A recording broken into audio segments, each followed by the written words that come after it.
જય માતાજી બધાને, કેમ છો? આજે આપણે બનાવશું 5 મિનિટમાં બનતું શાક।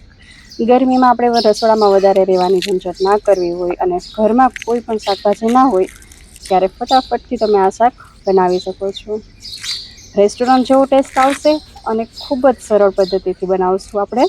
હવે અહીંયા આપણે ચોપર લેશું, એમાં 2 મીડિયમ સાઇઝની ડુંગળી રફલી કટ કરીને નાખશું।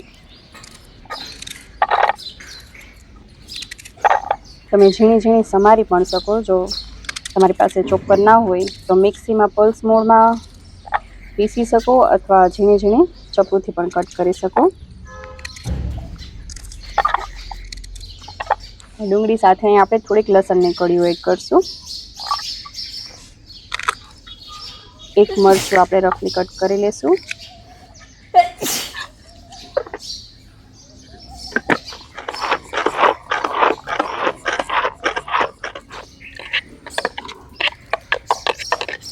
હવે અહીંયા આપણે પાપડ લેશું।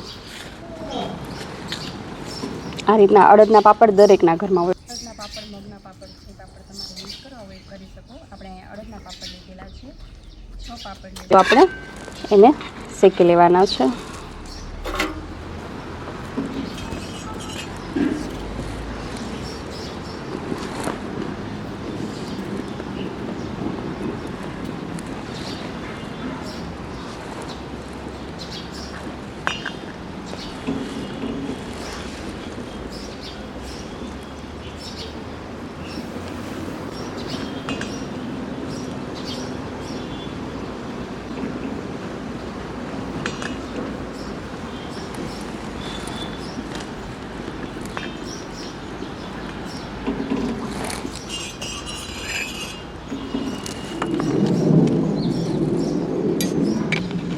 આ રીતના બધા પાપડ શેકી લીધા છે। હવે આનો આપણે આ રીતના નાના પાપડ હોય તો 4 કટ થશે અને મોટા હશે તો 6 કટ થશે। આ રીતે મોટા મોટા ટુકડા જ કરવાના છે। જો નાના ટુકડા કરશું ને તો લોંદા જેવું શાક થશે।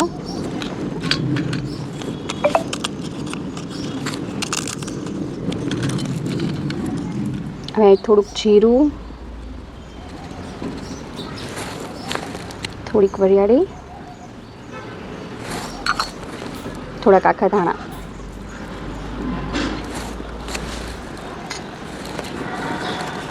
આ બધાને આપણે ખાંડી લઈશું।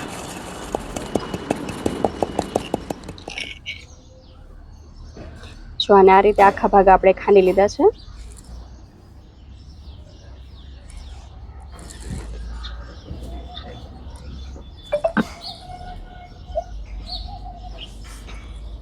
એ 3 ચમચા જેટલું તેલ ઉમેરશું।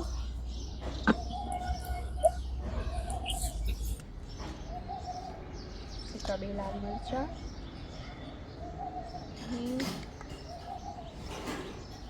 અને જે મસાલો ખાંડેલો છે એ ઉમેરશું।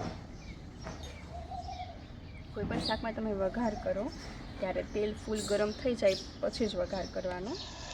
હવે ચોપ કરેલી ડુંગળી આપણી છે એ ઉમેરી દઈશું। હવે અહીંયા આપણે ડુંગળી બ્રાઉન થાય ત્યાં સુધી પકાવવાની છે। કોઈ પણ શાકને તમે ગ્રેવી બનાવો ને તો એની ડુંગળી એકદમ લાલ અને નરમ થઈ જાય ત્યાં સુધી પકાવીએ તો શાકનો ટેસ્ટ ખૂબ સરસ આવે છે। હવે અહીંયા ડુંગળી આપણી પાકે છે ત્યાં દહીંથી વઘાર કરશું એટલે શાકનો ટેસ્ટ અલગ આવશે। એકદમ નેચરલ છે। તેનું ઘોળવું બનાવી લીધું છે, મિક્સીમાં 2 આટા ફેરવી લઈશું એટલે આટલું મસ્ત ઘોળવું બની જશે આપણું। એમાં થોડીક હળદર, 1 ચમચી ધાણા જીરું, 1 ચમચી લાલ મરચું, અહીં આપણે થોડુંક તીખું વધારે કરવું છે એટલે 1.5 ચમચી નાખશું। 1 ચમચી કશ્મીરી લાલ મરચું અને સ્વાદ મુજબ મીઠું ઉમેરશું। અહીંયા પાપડ આપણા મીઠા જ હોય છે, મીઠાવાળા, એટલે આપણે જે દહીં મસાલામાં જેટલું મીઠું જોઈએ ને એટલું જ મીઠું ઉમેરવાનું છે। ગ્રેવીમાં જેટલું મીઠું જોઈએ ને એટલું જ મીઠું ઉમેરશું। આ રીતે દહીં સાથે મસાલા મિક્સ કરીને શાક બનાવશો ને તો સ્વાદ પણ મસ્ત એકદમ રીચ ક્રીમી આવશે અને ફટાફટ બની જશે શાક આપણું।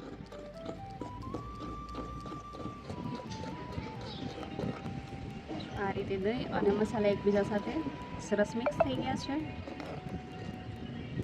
અહીંયા ચૂલાનો તાપ આપણે ધીમું રાખ્યો છે.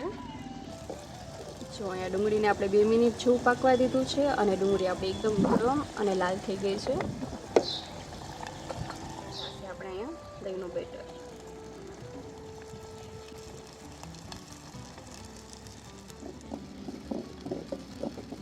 ક્યારેય પણ તમારે રસોઈમાં દહીંનો ઉપયોગ કરવો હોય ત્યારે તમે ધીમા તાપે દહીં એડ કરો અને આ રીતે મિક્સીમાં 2 આટા ફેરવીને મસ્ત ગોરવા જેવું બનાવીને એડ કરશો તો દહીં તમારું ક્યારેય નહીં ફાટે. તો બસ આપણે થોડી વાર માટે દહીં અહીંયા પકાવી લઈશું.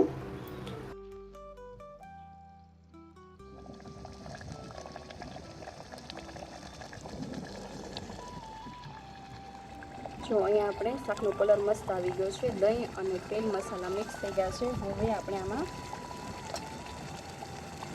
1 નાના ગ્લાસ જેટલું પાણી ઉમેરશું.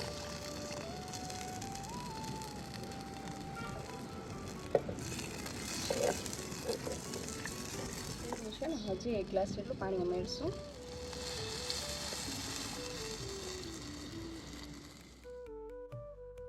હવે ઉકળી જાય એટલે એમાં આપણે થોડીક ખાંડ ઉમેરશું. ખાંડ આપણે અહીંયા મીઠું શાક નથી કરવાનું, બસ બધા મસાલાનું બેલેન્સ થઈ જાય એ માટે આપણે ખાંડ ઉમેરવાની છે. દહીંને પાણી એડ કર્યું છે ને એટલે. અને હવે જશે અહીંયા આપણા શેકેલા પાપડ. બસ મેઇન ઇન્ગ્રેડિયન્ટ્સ આ જ છે. આપણે આ શાકમાં કાંઈ પણ વધારે માથાકૂટ નથી કરવાની અને ફટાફટથી બનીને તૈયાર થઈ જાય. અહીંયા બસ આપણે થોડીક તૈયારીઓમાં 2-3 મિનિટ જેવી લાગે છે ને 5 મિનિટ જેવું વઘાર કરતાં લાગે છે. તો બધા જ પાપડ અહીંયા આપણે ઉમેરી અને 1 મિનિટ જેવું જ એને આપણે ગેસ ઉપર કે ચૂલા ઉપર રહેવા દેવાનું છે અને કોથમીરના પાન સ્પ્રિંકલ કરીને તરત જ નીચે ઉતારી લઈશું, કેમ કે નહીંતર આપણા પાપડ વધારે પાકી જશે તો લોંદા જેવા થઈ જશે. બન્યું છે ને ફટાફટથી રેસ્ટોરન્ટથી પણ સરસ ઓથેન્ટિક સ્ટાઇલ આપણું શાક. બહુ જ સરસ બને છે. એક વખત બનાવીને ટ્રાય કરજો. એમાંય ત્યાં આપણે ચૂલા પર માટીના વાસણમાં બનાવ્યો છે એટલે એનો સ્વાદ તો લાજવાબ છે.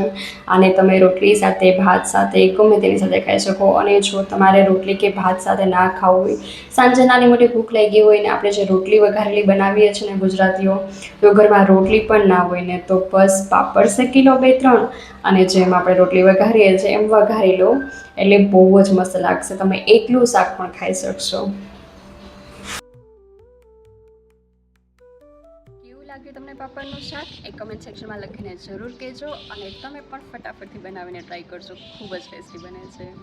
અને જો આવી કાઠિયાવાડી રેસિપીઝ તમને જોઈ હોય તો વિડીયોને લાઇક, શેર અને ચેનલને સબસ્ક્રાઈબ કરવાનું ના ભૂલતા.